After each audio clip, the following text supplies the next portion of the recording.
నిరంతర వర్షాలకు కూలిన మిద్దె.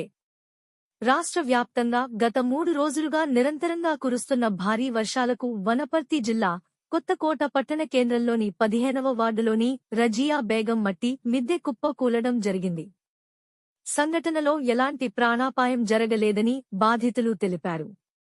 సంఘటనా స్థలానికి వార్డు కౌన్సిలర్ ఖాజా మైనోద్దీన్ సందర్శించారు. ఈ సందర్భంగా ఆయన మాట్లాడుతూ బీడీ కార్మికురాలైన రజియా బేగం కుటుంబానికి ప్రభుత్వం సహాయం చేసి ఆదుకోవాలని కోరారు.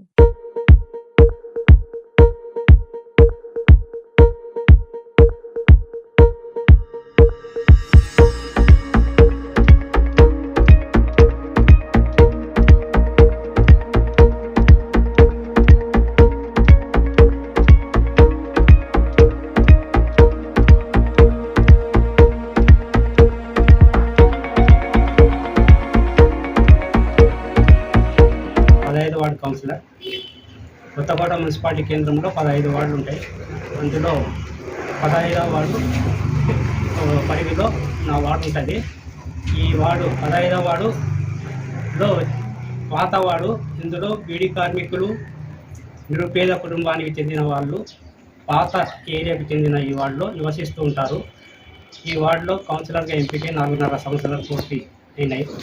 ఇంకా 6 నెలల సమయం నాకు మిగిలి ఉంది. అయితే మా బీఆర్ఎస్ పార్టీ తరఫున నేను గెలవడం జరిగింది. కేసీఆర్ గారు సీఎంగా ఉన్నప్పుడు ప్రతి సంవత్సరము వాతావరణ శాఖ హెచ్చరించిన మరుసటి రోజే అధికారులను అప్రమత్తం చేసి, ఎమ్మెల్యేలను అప్రమత్తం చేసి వాళ్ళ ద్వారా మాకు సమాచారం అందించి వార్డులో తిప్పేవారు. ఏదైతే పాత వార్డులు ఉంటాయో, పాత ఇళ్ళు ఉంటాయో ఆ ఇంటి యజమానులకు పోయి మీరు ఇంటిని ఖాళీ చేయండి, లేకపోతే మేము ప్రభుత్వపరంగా ఆశ్రయం కల్పిస్తాం, మీరు రెంట్ కన్నా ఉండండి, లేకపోతే మీకు రెంట్ ఇవ్వలేని స్థితిలో వేరే దగ్గర ఉంటామంటే మేము ఆశ్రయం కల్పిస్తామని చెప్పేవారు. ఈ ప్రభుత్వం నిద్రావస్థలో ఉంది. ఇప్పుడు వాతావరణ శాఖ వారం రోజుల ముందే హెచ్చరించడం జరిగింది. వర్షాలు వస్తున్నాయి, ప్రజలను అప్రమత్తం చేయండి అని చెప్పినా కూడా ఎవరు కూడా పట్టించుకోవడం లేదు. ఈరోజు ఉదయం 8 గంటలకు వీళ్ళ ఇల్లు పడిపోయిన వెంబడే నేను స్కూల్కు వెళ్తుంటే వాళ్ళ పిల్లాడు వచ్చి నాకు చూపించడం జరిగింది. చూపించిన వెంబడే ఎంఆర్ఓ గారికి ఫోన్ చేస్తే ఎంఆర్ఓ గారు 5 సార్లు ఫోన్ చేసినా ఎత్తలేదు. దాని తర్వాత మళ్ళీ నేను సోషల్ మీడియాలో వార్త పెడుతుంటే మళ్ళీ ఎంఆర్ఓ గారు స్పందించడం జరిగింది. చెప్పి నేను కలెక్టర్ గారికి పెట్టి వాళ్ళకు న్యాయం చేస్తా అని హామీ ఇవ్వడం జరిగింది.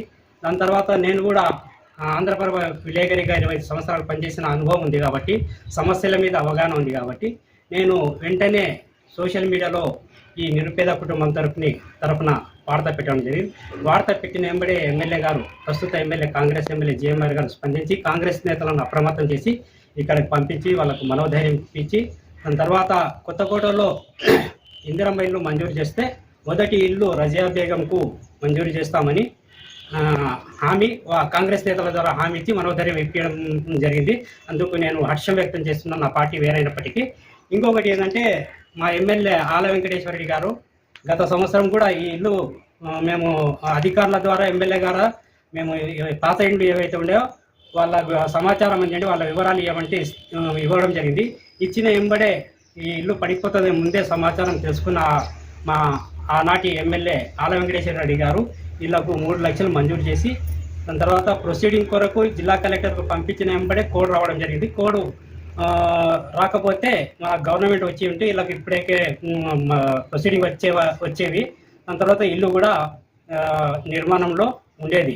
కాకపోతే ఏది ఏమైనప్పటికీ ప్రస్తుత ప్రభుత్వం కూడా సోషల్ మీడియా ద్వారా నేను పెట్టిన వార్తకు స్పందించినందుకు ధన్యవాదాలు చెప్తున్నాను. ఎమ్మెల్యే గారికి ప్రత్యేక కృతజ్ఞతలు. ఇచ్చిన మాట ప్రకారం ఇప్పుడు 5 లక్షలు మంజూరు చేస్తామని వీళ్ళకు కాంగ్రెస్ నేతల ద్వారా అగ్రనేతలను పంపించడం జరిగింది.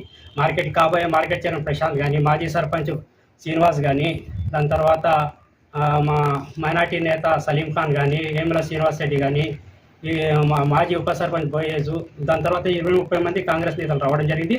స్పందించినందుకు, సోషల్ మీడియా వార్తకు స్పందించినందుకు వారికి నేను నా వార్డు ప్రజల తరఫున, ఈ బాధిత కుటుంబం తరఫున ప్రత్యేక కృతజ్ఞతలు తెలుపుతున్నాను.